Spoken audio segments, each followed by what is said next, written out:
The Masters. Tiger Woods' 1997 dominance. Tiger Woods stepped onto Augusta National in April 1997 as a 21-year-old phenomenon. But nobody expected what happened next. This wasn't just a win.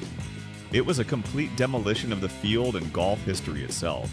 Yeah, Woods opened with a 70, nothing spectacular, but then something clicked. His second round 66 put him in contention, and by Saturday's 65, he had built a 9-stroke lead. The golf world was watching something unprecedented unfold. Sunday's final round became a victory lap.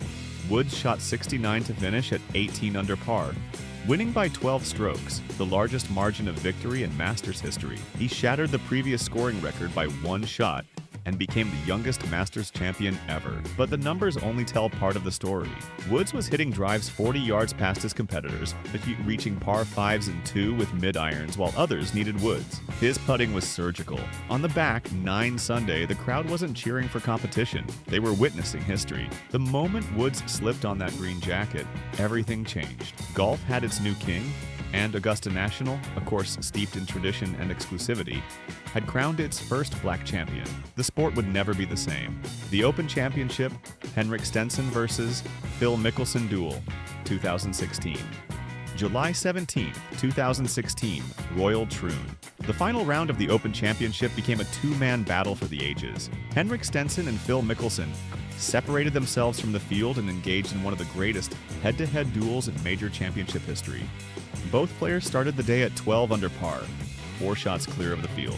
What followed was 18 holes of spectacular golf that had nothing to do with anyone else in the tournament. This was match play disguised as stroke play. Stenson opened with 3 straight birdies. Mickelson answered with birdies of his own. Neither player blinked, neither player backed down. They were feeding off each other's excellence, pushing each other to heights neither might have reached alone. The turning point came at the 15th hole. Stenson holed a 50-foot putt for birdie, his celebration showing just how much it meant. Mickelson, needing to respond, and found the bunker and made bogey. The 2-shot swing proved decisive. Stenson's final round 63 was one of the greatest closing rounds in major championship history. His 20-under total set an Open Championship scoring record. Mickelson shot 65, a round that would have won most majors, and finished 3 shots behind. The Swede's victory was his first and only major championship, but the real winner was golf itself. 2 players at the peak of their powers had produced a final round that reminded everyone why major championships matter. It was competition at its purest and most beautiful. PGA Championship Phil Mickelson's historic win at 50, 2021. May 23rd, 2021, Kiawah Island. Phil Mickelson was 50 years old, hadn't won a tournament in 2 years, and was ranked 115th in the world. Nobody gave him a chance at the PGA Championship. Nobody except Phil himself.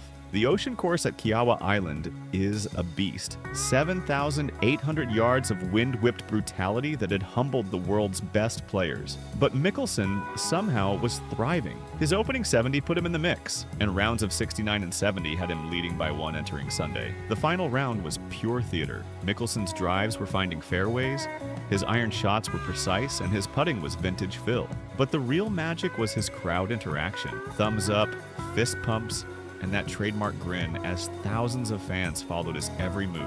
Walking up the 18th fairway, Mickelson was mobbed by spectators. Security struggled to create a path as fans celebrated what they knew was history in the making. His approach shot found the green, and 2 putts later, he had done it. At 50 years, 11 months, and 7 days old, Mickelson became the oldest major champion in golf history. He broke Julius Boros' 53-year-old record by nearly 6 years. The victory was his 6th major and 2nd PGA championship, proving that in golf, age is sometimes just a number.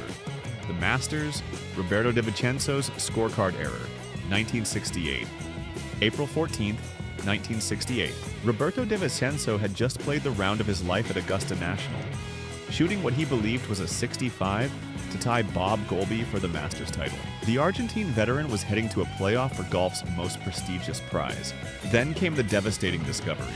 De Vicenzo's playing partner Tommy Aaron had marked down a 4 instead of a 3 on the 17th hole. De Vicenzo, caught up in the excitement, signed the incorrect scorecard without checking. Under golf's rules, the higher score stands. No exceptions, no appeals. Instead of a playoff, Golby was declared the winner. De Vicenzo's actual score of 65 became an official 66, 1 shot behind. The man who should have been in a playoff was suddenly the runner-up. De Vicenzo's response became golf legend. "What a stupid I am." His broken English somehow made the moment more heartbreaking. Here was a 45-year-old golfer who had just played the best golf of his Masters career only to lose because of a clerical error. The incident sparked decades of debate about golf's rigid adherence to rules versus common sense. Should intent matter? Should obvious errors be correctable? The Masters had its champion, but golf had lost something that day, the feeling that the best player always wins. US Open. Tiger Woods' playoff victory on one leg. 2008. June 16, 2008, Torrey Pines. Tiger Woods limped to the first tee with a torn ACL and 2 stress fractures in his left leg. He should have been in surgery, not playing the US Open.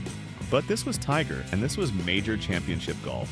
Woods had struggled all week, his swing clearly compromised by the injury. He grimaced after every shot, his usual fluid motion replaced by careful, calculated swings. Still, he managed to stay in contention, his mental toughness compensating for his physical limitations. Sunday's final round was pure drama. Woods needed a 12-foot putt on the 18th hole just to force a playoff with Rocco Mediate. The putt tracked perfectly into the center of the cup, and Woods' celebration, a primal scream and fist pump, showed just how much it meant.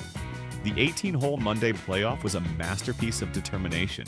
Woods and Mediate traded shots all day, neither giving an inch. They finished tied again, forcing sudden death. On the first sudden death hole, Woods hit his approach to 12 feet. Mediate's shot found the bunker. Woods rolled in the putt, won his 14th major championship, and immediately announced he was having knee surgery and would miss the rest of the season. The victory was Tiger's 3rd US Open title and arguably his most courageous. Playing on one good leg, he had outlasted the field and beaten a determined Mediate in a playoff that showcased everything great about competitive golf. US Open. Phil Mickelson's winged foot collapse. 2006. June 18, 2006. Winged foot. Phil Mickelson stood on the 18th tee with a one-shot lead and the US Open finally within his grasp. He had finished second at the US Open 4 times already. This was his moment to complete the career Grand Slam. Winged foot's 18th hole is a 450-yard par 4 that demands precision. The smart play was a 3-iron or 4-iron to the fairway, then a wedge to the green. Instead, Mickelson pulled driver, the most dangerous club in his bag on the most dangerous hole on the course. The drive sailed left into the hospitality tents.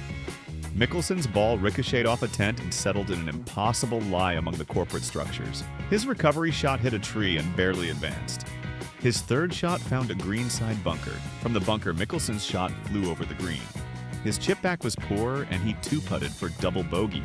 In the span of 5 minutes, he had gone from US Open champion to a tie for 2nd place. Jeff Ogilvy, playing behind Mickelson, made par to win his first and only major championship. But everyone was talking about Phil's collapse. The man known for his aggressive style had been undone by his own fearlessness. Mickelson's post-round interview was heartbreaking. "I still am in shock that I did that," he said. "I just can't believe I did that. I'm such an idiot." The US Open had claimed another victim, and Phil's quest for the career Grand Slam would continue. The Open Championship, Tom Watson's near miss at 59, 2009. July 19, 2009, Turnberry. Tom Watson was 59 years old and hadn't won a major championship in 26 years. He was playing on memories and muscle memory, a sentimental favorite with no realistic chance of winning the Open Championship. Then Watson started making putts. Long putts, short putts, impossible putts. His opening 65 put him in contention, and rounds of 70 and 71 had him leading by 1 stroke entering the final round. The golf world was captivated by the possibility of the impossible. Sunday at Turnberry was magical. Watson's iron shots were finding flags, his putting stroke was pure, and the Scottish crowd was pulling for the aging American legend. With each birdie, the roars grew louder. This wasn't just golf, this was sporting theater at its finest. Standing on the 18th tee, Watson needed only a par to become the oldest major champion in history. His drive found the fairway, his approach shot the green. The putt for par was 8 feet, makeable for a 5-time Open champion. The putt slid by the hole. Watson's face showed the devastation immediately. Instead of history, he was heading to a 4-hole playoff with Stuart Sink, a player 20 years younger. The playoff was anticlimactic. Sink's youth and power proved decisive, winning by 6 strokes. Watson's dream died on the Scottish links, but his performance had reminded the world why golf is the cruelest and most beautiful of games. PGA Championship, Dustin Johnson's bunker penalty, 2010. August 15, 2010, Whistling Straits. Dustin Johnson stood on the 18th tee, needing only a par to win the PGA Championship outright, or a bogey to force a playoff. What happened next became one of golf's most controversial moments. Johnson's drive sailed right into what looked like a patch of sandy waste area where spectators had been walking and standing all week. It seemed like an unfortunate but manageable lie. Johnson grounded his club behind the ball, a routine pre-shot movement every golfer makes thousands of times. But Whistling Straits had over 1,000 bunkers, many unmarked and indistinguishable from waste areas. The spot where Johnson's ball landed was technically a bunker, and grounding your club in a bunker is a 2-stroke penalty. Johnson hit his approach shot, made what he thought was a bogey for a playoff, and walked off the green believing he was heading to extra holes. Then PGA officials delivered the crushing news. 2-stroke penalty, no playoff, tournament over. The ruling was technically correct but felt fundamentally wrong. How could a player be penalized for something that looked nothing like a traditional bunker? Johnson's reaction was remarkably composed, but the golf world erupted in debate. Martin Kaymer won the championship, but everyone was talking about Johnson's penalty. The incident led to rule changes and highlighted the sometimes absurd rigidity of golf's regulations.